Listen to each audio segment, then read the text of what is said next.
I found an iceberg video based on me. What do I do? I read the title over and over, scanning for some kind of mistake in my vision. But nope, there it was, staring me in the face. How was this even a thing? Did my friends pay for some elaborate prank at my expense? No, it have encouraged me to find this, and my birthday is a solid 2 months away. Surfing YouTube late at night was, as it has been for many of my generation, a nightly coping mechanism with insomnia. I find a good, inoffensive retrospective video theory, let's play or narration, and drift off to the sultry sounds of bullshit I don't care about or gritty details of a murderer. We're strange creatures, but it works. I had been taken by the iceberg theory videos since the memes floated around some 6 or 7 years ago, no pun intended. Now that competent YouTube personalities were dissecting the theories behind games like Super Mario 64, The Legend of Zelda, and even lost media tapes made it all the more tantalizing to seek them out. But finding one about me? With my face accompanying the now foreboding iceberg photo on a stranger's channel? Yeah, not so fun anymore. And yet I still clicked it. Because of course I did. A cold opening, no music, and a black screen for the first few seconds. A deep, powerful voice fills my speakers. I can't tell if it's been edited or if he's simply that naturally gifted, but it makes my eardrums ring and my hair stands up on end. All good people have a degree of mystery around them. Today will be no exception. Ari Monovovic has been a fascinating individual, and one that I have been eager to cover on this channel since I first came across them. I have no doubt you'll all be eager to put your thoughts in the comments below. The screen fades and the iceberg photo comes up in full view. I have to pause it to take in the full brevity of what I'm seeing. For those unfamiliar, an iceberg theory video is an offshoot of an Ernest Hemingway writing theory that the best kind of storytelling should always be under the surface, with only the tip of the iceberg poking out. A good tale gets better the further you delve into it. It only makes sense that the same rule applies to mysteries and theories. Every popular game, TV show and everything else has conspiracy theories, dark rumors and the like. An iceberg theory allows experts to gather the info, start from the plausible and pleasant at the top, all the way down to the downright insane and sometimes absolutely vile. So, why had someone made one about me? An ordinary 20-something from the Midwest? I'm not special, I've never been special. Ordinary, happy upbringing, ordinary, happy family. And yet when seeing a photo of my face on the side of this iceberg, the brightness in my eyes withering away as the iceberg goes deeper, the smile growing cracked and fragile, the skin blackening, I couldn't help but press on. The iceberg faded, and the first title came hard up. Some soft water sounds and a gentle guitar playing as we went into the first section of the video. Tip of the iceberg. I wasn't sure what to expect, if I'm honest. The video opens with some innocuous info that everyone could glean from a quick look over my Facebook or Twitter posts. Nothing particularly insightful beyond my political alignment, my love of surrealistic art and quotes from a Homestuck. Then things began to get really weird. Ari's favorite video game, Mass Effect, is not the one that they are most emotionally attached to. No, that honor goes to the new hit, Omori, which they have played for a staggering 200 hours and are currently on their 5th playthrough, seemingly doing the same thing every time and not looking for alternative endings. This was confirmed through reliable sources and their Steam activity. I looked at my gaming PC in the corner. I never streamed. I felt too uncomfortable. So many eyes watching me and judging me, asking questions I wouldn't know how to answer. Or didn't want to answer. My hand traced the side of my face before recoiling and slamming into my lap in frustration. No, now wasn't the time to think about that. I racked my mind for these reliable sources, and my mind could not help but go back to an odd prank my friends had pulled, coupled with the already available information through some good searching. Already cursing my public information in an age where everything and everyone can be found, I resolved to watch on.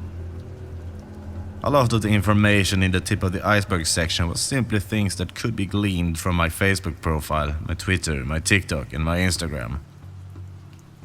Aries routinely blogged about their mental health and gender dysphoria, showing a great solidarity in a world that is constantly changing.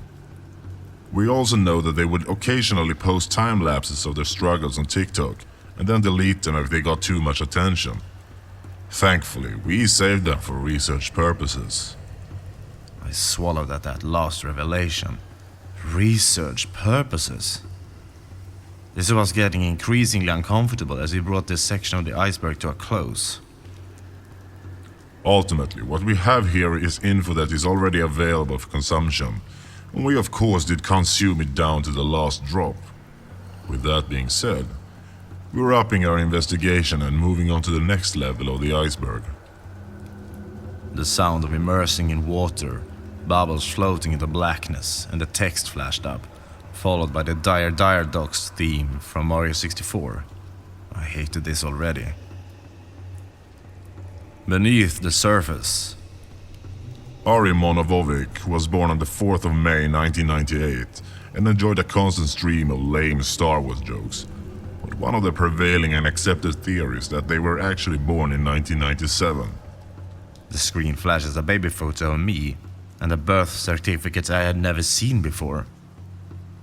Documents show that Ari was not only born 1 year earlier, but in a completely different state. Immediately, we were off to a disturbing start. I felt sick. That was my full name, including my middle name, that I absolutely hated. My parents, Andrei and Danica, were listed, but the DOB, state and hospital, were most certainly wrong. I felt the urge to grab my phone and call my parents, but the video carried on and I felt compelled to watch more, taking notes on my phone of anything that struck me. Now, we don't have full confirmation, but this is quite reliable and something we'll come back to later on in this video. But Ari suffered a debilitating injury when they were 4 and is required 17 stitches. They were left with scars, both physically and mentally. Our source said it was caused by a... I paused the video and felt my eyes blur, my face burning. No, there's no way they could have known about that. Mom told me the papers didn't give out a lot of info at the request of the police, said it would be damaging enough for a child my age to go through a recovery without a spotlight on me at all times. Did she lie? Where would she lie? I clicked ahead. I didn't want to hear the suspicions on how such an ugly thing happened to me. Therapy had done its job, and if I was going to relive that, I needed to see the rest of this fucking video first. Then maybe punch my friends square in the dick if they made this. Or find the asshat responsible. I grabbed a cider from the fridge and sat down with my Sherpa blanket wrapped around me and my comfort animal nestled in my arms. I knew I was going to need them. A few more bits of info passed on, things about past boyfriends and girlfriends that were relatively easy to ascertain, trips I had enjoyed and contents I had entered into. So far, enough to let my blood simmer down and figure out what the point of this was. That would become far harder as we went into the next area of the iceberg. Bottom of the iceberg. As we reach the bottom of this known iceberg, it's important to look at what we truly know about Ari. They love a lot of things. Security, people ringing the doorbell instead of knocking, strawberry and lime cider. I nearly choked on the swig of my bottle. What the fuck was this? I only just got into this flavor a couple of weeks ago. There's no way they could have known unless... Oh God. My My eyes darted to the windows, to the small convenience store just a quarter mile from my house. It was the only one within a 5-mile radius, and I didn't ever drive to another due to fears of being away from home for too long. They followed me. This was not a prank by someone I knew. Of course, that should have been obvious by now, but rationality can and will cling to the last vestiges of your fear, like a stubborn child in an attempt to stop it from hurtling itself over the edge and into panic territory. A place I was firmly in now. Gripping my stuffed animal tightly and my parents' numbers on speed dial, I knew I had to finish this. I had to see what more they knew. Looking at my face in the corner, the eyes had been edited and blackened, a reddish hue hanging in the surrounding space of the photo, as if they tried to burn the interior of the image itself. I looked gaunt, demonic, and my happy smile was twisted into something I barely recognized. Again, the slow, deep voice spoke. There's a theory that Ari is extremely private about their home life and driving situation, to the point that they have a job that requires no face-to-face interaction and a home with nearly a dozen unique locks. I can confirm that this is in fact true and is due to part of Ari's desire to escape from the person she once was. While I don't think it'd be right for me to say who they once were, they're trying in vain, as we can never avoid who we once were and our responsibilities to that old life. There was a pause as photos of me from my social media were put up on the screen. Old school photos of me hanging out with friends, sleepovers and gaming nights. I looked so happy. Ari's comfort animal smells like peppermint.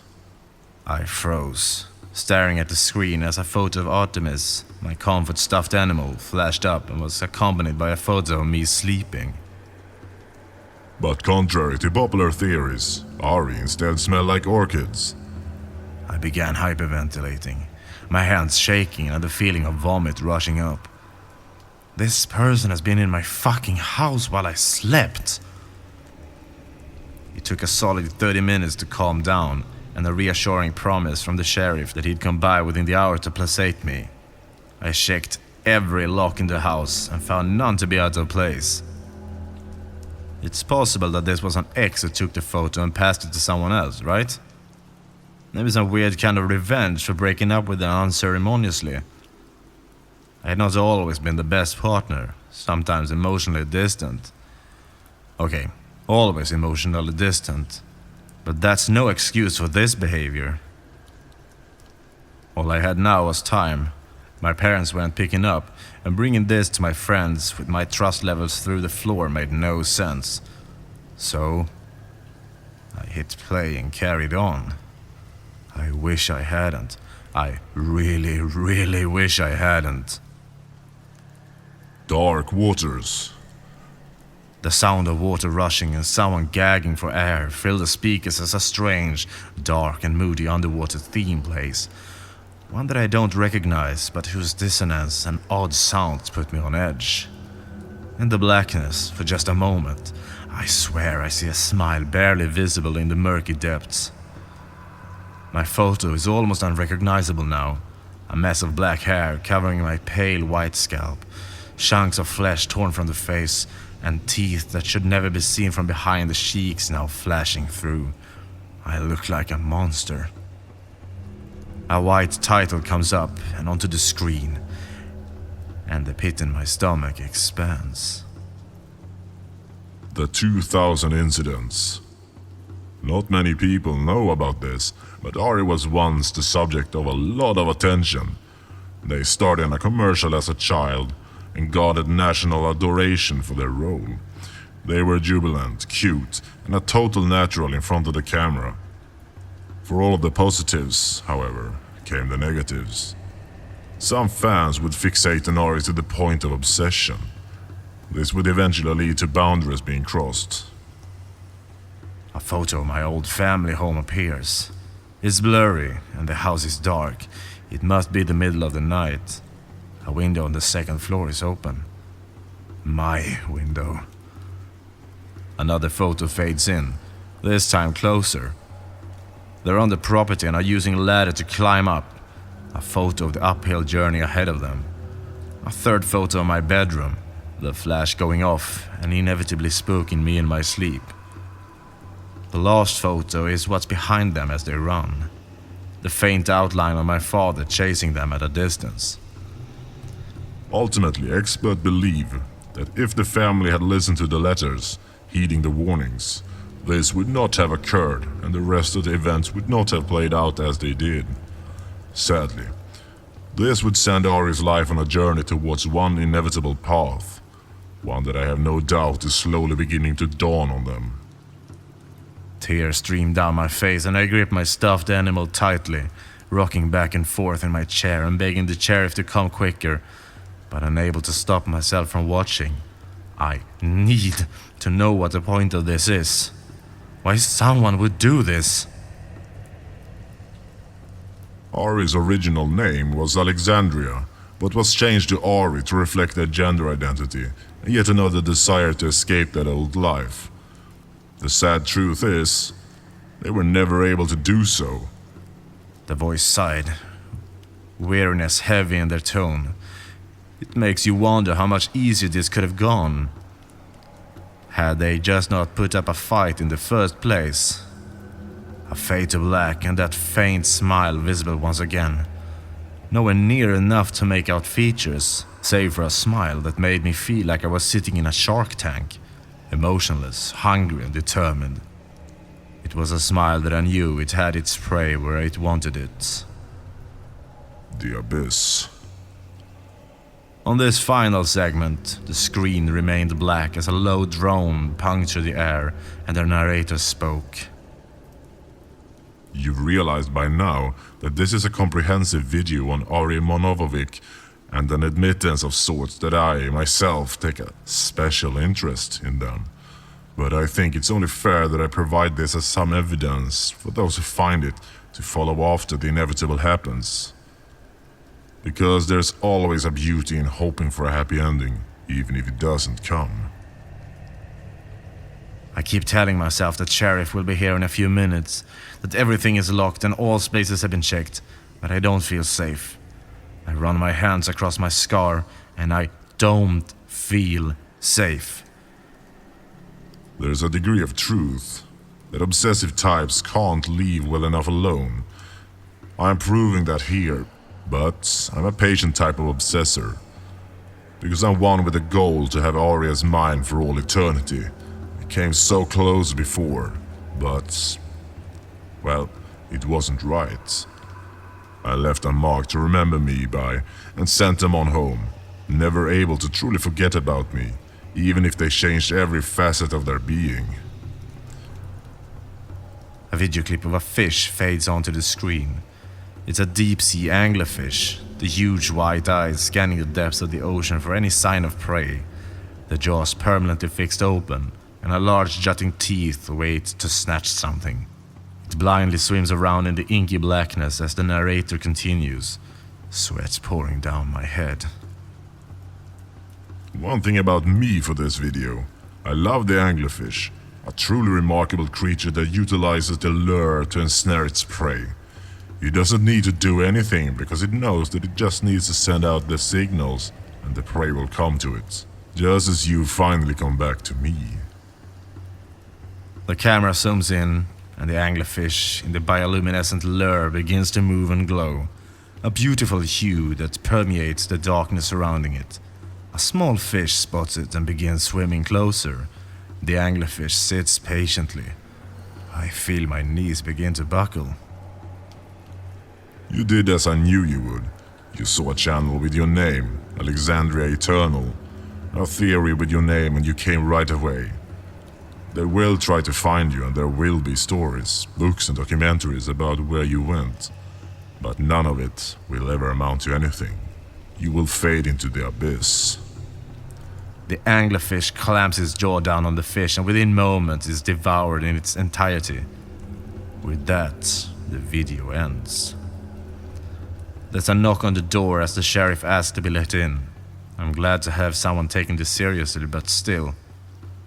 Does anyone know what I should do?